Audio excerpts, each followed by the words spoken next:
Hi friends, welcome to Harry's Kitchen. இன்னைக்கு நம்ம என்ன பார்க்க போறோம்னா உளுந்தே இல்லாம செம டேஸ்டியான நம்ம வடிச்ச சாதம் மீதி இருக்கிற சாதத்தை வச்சு தான் உளுந்த வடை செய்ய போறோம்.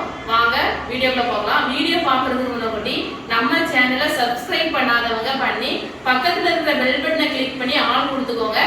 அப்பதான் நாங்க போடுற ஒவ்வொரு வீடியோவுமே உங்களுக்கு நோட்டிபிகேஷனா வந்து சேரும். வாங்க வீடியோக்குள்ள போகலாம். இப்போ நான் 1 கப்பு சாதம் எடுத்திருக்கேன். அதாவது காலையில் வடித்த சாதமாக இருந்தாலும் ஓகே தான். அதில் 1 கப்பு நான் எடுத்துருக்கேன். அதை நான் மிக்சி ஜாருக்கு மாற்றிக்கலாம். ஒரு 3 டீஸ்பூன் போல் தண்ணி சேர்த்து இதை நம்ம இப்போ பேஸ்ட்டு நல்லா பேஸ்டாட்டு நம்ம இப்போ இதை நல்லா அரைச்சி எடுத்துக்கலாம். நல்லா இந்த மாதிரி நம்ம அரைச்சி எடுத்துக்கலாம். இதை இப்போ வேற ஒரு பவுலுக்கு மாற்றிக்கலாம்.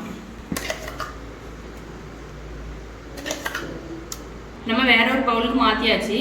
இப்போ இது கூட கொஞ்சம் போல கொத்தமல்லி இலை, நறுக்கி வச்சிருக்க கருவேப்பிலை,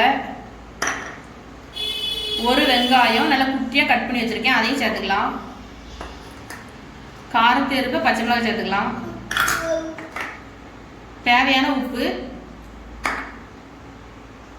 இது எல்லாத்தையுமே நம்ம நல்லா மிக்ஸ் பண்ணிக்கலாம்.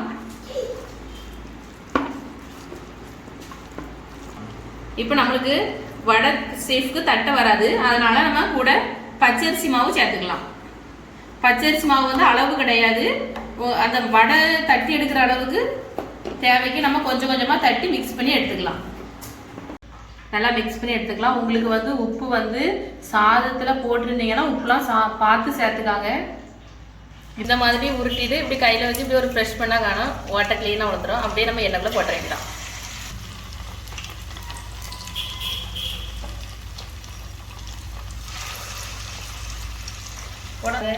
எவ்வளோ அழகாக வந்துருக்குது. இதான் ஃபஸ்ட் டைம் ட்ரை பண்ணியிருக்கேன். சூப்பராக இருக்குது. எனக்கே பார்க்கறதுக்கு ஆச்சரியமாக இருக்குது. இந்த அளவுக்கு தட்டி எடுத்துட்டு இந்த மாதிரி எல்லாத்தையுமே நம்ம உளுந்த வடை சுட்டு நம்ம எடுத்துக்கலாம். பாருங்கள் எவ்வளோ அழகாக சுட்டாச்சுன்னு.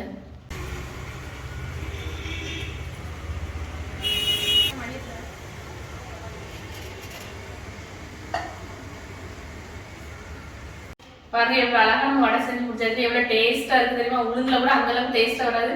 சாதத்துல செம்ம டேஸ்டியா இருக்கு. இந்த மாதிரி நீங்க செஞ்சு பாருங்க. இது கூட தேங்காய் சட்னி வச்சு சாப்பிட்டு பாருங்க, அவ்வளோ டேஸ்டா இருக்கும். இதான் நானே ஃபர்ஸ்ட் டைம் ட்ரை பண்ணியிருக்கேன். அந்த அளவுக்கு செம்ம சூப்பரா இருக்கு. பாருங்க உடச்சி சாப்பிட்டா அவ்வளோ டேஸ்டா இருக்கு. சூப்பரா இருக்கும். சுட சுட தின்னுட்டே தான் சாப்பிட்டேன். அந்த அளவுக்கு டேஸ்டா இருக்கு. டக்குன்னு செய்யணும்னா இந்த மாதிரி செஞ்சு பாருங்க, சூப்பரா இருக்கும். வீடியோ பிடிச்சா லைக் பண்ணுங்க, மறக்காம ஹரிஸ் கிச்சன் சேனலை சப்ஸ்கிரைப் பண்ணுங்க. பாய்.